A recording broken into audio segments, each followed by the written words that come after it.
Sin duda, el universo cinemático de Marvel es una de las cosas más importantes que han pasado en el mundo del cine en la historia, teniendo varias películas que se sitúan en lo más alto de las listas de mayores éxitos comerciales. Es que además el UCM inventó una nueva forma de hacer cine, la idea de crear varias grandes producciones de superhéroes en solitario y que acabasen desembocando en una película coral es algo que sí que se había hecho en ocasiones anteriores con otras películas, pero nunca a esta escala. Además que el UCM llegó para reivindicar el cine de superhéroes, un cine pues desnotado que, quitando los ejemplos que todos sabemos como Batman o Superman, pues solía ser no de la mejor calidad. Un cine muy destinado al público infantil y cuando no era así, pues no acababa de funcionar. No siempre, que consta, y tenemos películas como Batman Begins o Sin City, películas de antes del UCM y que sin embargo pues tenían mucha calidad. Pero sí que es verdad que antes de los 2000 pues había muchas papeletas de que si veías una película de superhéroes pues no fuese lo mejor del mundo. Hoy hablaremos de películas de superhéroes antes del cine de superhéroes. ¿Qué es lo que teníamos? ¿Cuáles son las mejores? ¿Cuáles son las peores? Buscaremos alguna joya oculta, os daré algún dato curioso, así que se viene vídeo interesante. Espero que te guste y si es así, si te gusta lo que ves, pues déjame un like. Y sígueme, si todavía no lo haces.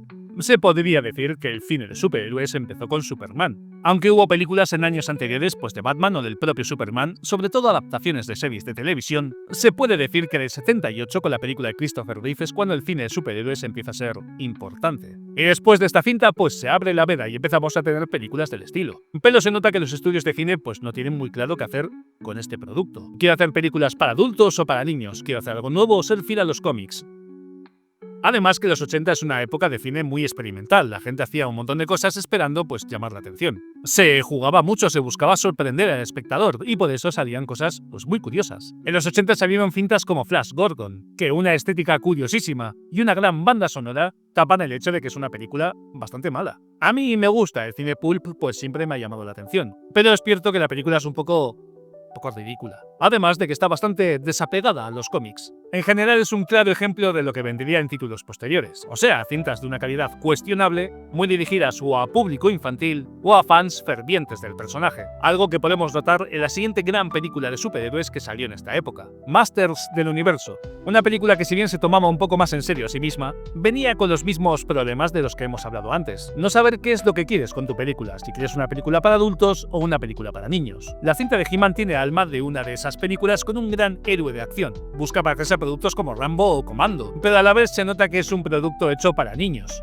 por lo que se queda en un quiero y no puedo. Si la cinta se hubiese atrevido a ser un poco más adulta o un poco más oscura, seguro que hubiese funcionado mejor. Pero esa pincelada de intentar convertir a un superhéroe en un action hero del cine fue una gran idea. Algo que se intentó volver a hacer un par de años después en la película de Punisher. Y es aquí donde vemos uno de los primeros intentos de hacer una película de superhéroes seria y adulta, con muertes y con sangre y con un guión más o menos complicado. La cinta de Punisher era un claro ejemplo del cine de acción que había en la época. Además de contar con un protagonista que variaba mucho de lo que habíamos visto hasta entonces. Frank Castle es oscuro, es tosco, mal hablado. Es el ejemplo claro del antihéroe, alguien que hace cosas buenas, pero que no tiene por qué ser bueno. La película funcionó más mal que bien en el cine, pero nos dio un camino, en el cual los superhéroes pues no tienen que ser un faro de luz constante, puede ser algo más duro. Y es ahí cuando llegamos a Batman, el fin lógico a este camino que se había empezado a principios de la década. Batman es una película adulta, pero que no se olvida de su público más infantil. Nos da un personaje trágico y oscuro, y un guión medianamente apegado a la historia original, pero que se permite ciertas licencias para atraer a un público nuevo. Batman funciona como un tiro porque es una película que ha aprendido de todo lo que se hizo antes. Sabe que ser demasiado infantil no funciona, y que ser demasiado oscuro tampoco. Así que se queda en ese punto perfecto en el cual la película es disfrutona para todo el que la vea. Eso sí, es una pena que solo Tim Burton viese este camino, y es que ahora se vienen los 90, una época bastante complicada para este género. Se pueden contar casi con los dedos de una mano las buenas películas basadas en cómics que se hicieron en los 90, y luego iríamos a productos pues que no funcionaron tan bien en taquilla, pero que aún así tuvieron un mínimo de calidad. Cintas como Darkman, La Sombra, The Phantom o Rocketeer.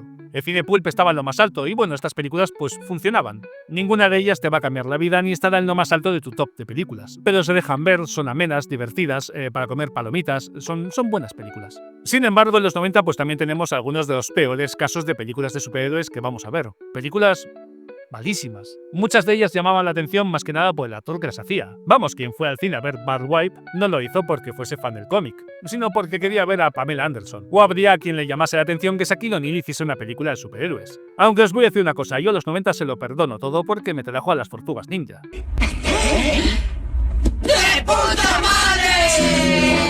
Y ya con eso estamos en paz, tío. Muchas gracias. Pero sí, los 90 fue una época bastante oscura para el mundillo del superhéroe. Es lo que hay. Hasta que llegó Blade. A día de hoy, Blade sigue siendo una de las mejores películas de superhéroes que se han hecho jamás. Es perfecta en muchos sentidos. Nos da un auténtico héroe de acción, carismático y poderoso. Con momentos que te dejan con la boca abierta, con una historia adulta y complicada, y con una estética impecable. Blade es un pequeño milagro. No es que viniésemos de grandes películas y después tampoco es que hubiese mucha calidad. Hicieron falta que muchas cosas saliesen bien y que mucha gente se pusiera de acuerdo para conseguir tener este tipo de película. Desde Wesley Snipes, que era el actor perfecto para hacer esta cinta, hasta la banda sonora también elegida y que a día de hoy sigue siendo, pues, un hit. Vamos, que es como si los astros se alineasen para que acabase saliendo esta película. Y claro, pues esto no pasa todos los días. Por lo que después de Blade tendríamos varios años en los que también el cine de superhéroes se quedó un poco exento de calidad. Cintas como Daredevil, como Elektra, como La Liga de los Hombres Extraordinarios, o Ghost Rider. Películas de las cuales pues se veía que habían metido más pasta en ellas, pero seguían siendo productos deficitarios. Pero eso sí, en los 2000 la balanza pues se equilibra bastante. Y por cada mala película que sale, aparece otra que es increíble. X-Men, Spider-Man, Hellboy. Grandes cintas grandiosas que están en el imaginario colectivo y que a día de hoy son de lo mejor que ha salido de este tipo de género. Primeros pasos para todo lo que es el UCM o el DCU. Películas llenas de imaginación y de cariño que te dejaban con la boca abierta cuando las veías y que gustaban a todo el mundo. Cintas que reivindicaban su sitio en el cine. Títulos que se paseaban por la cartelera de los cines con la cabeza bien alta. Películas que daba gusto ver y que no te daba vergüenza decir que te gustaban, que eso antes pasaba bastante. Y eso, primeros pasos para el cine de superhéroes que tenemos hoy en día. Cine que ya está un poco pues en decadencia. No en decadencia de calidad, que bueno, también un poquito. Quiero decir que ya no hay ese hype, ese movimiento mundial que había cada vez que aparecía una película de Marvel. Aunque Doomsday tiene pinta de que lo va a petar pues todísimo. Pero sí que parece que este ciclo pues se está acabando. Porque esto es un ciclo, siempre hay ciclos en el cine. Pues en los 70 los westerns y en los 50 las películas de mafiosos y en los 80 pues las películas de parejas de policías. Siempre ha habido un género que predomina. Y este pues ya está dando sus últimos coletazos. Seguiremos teniendo películas de superhéroes, pero ya no serán la base del cine. Pero bueno, la historia del cine de superhéroes pues es una historia bastante curiosa. Cómo se ha ido formando y remodelando dependiendo del éxito que ha tenido cada película, cómo se ha gestado. Me gusta. Haciendo este vídeo por el camino me he dejado cientos de películas de superhéroes que también se merecen pues su pequeña mención. No las puedo nombrar todas, o me paso aquí 24 horas diciendo nombres. Mal, fatal. Pero si quieres dejarme en la caja de comentarios alguna que tú creas que se merece ser comentada, pues dale, sin miedo. Y poco más, me despido. Como siempre, mañana más y mejor. Chao, chao.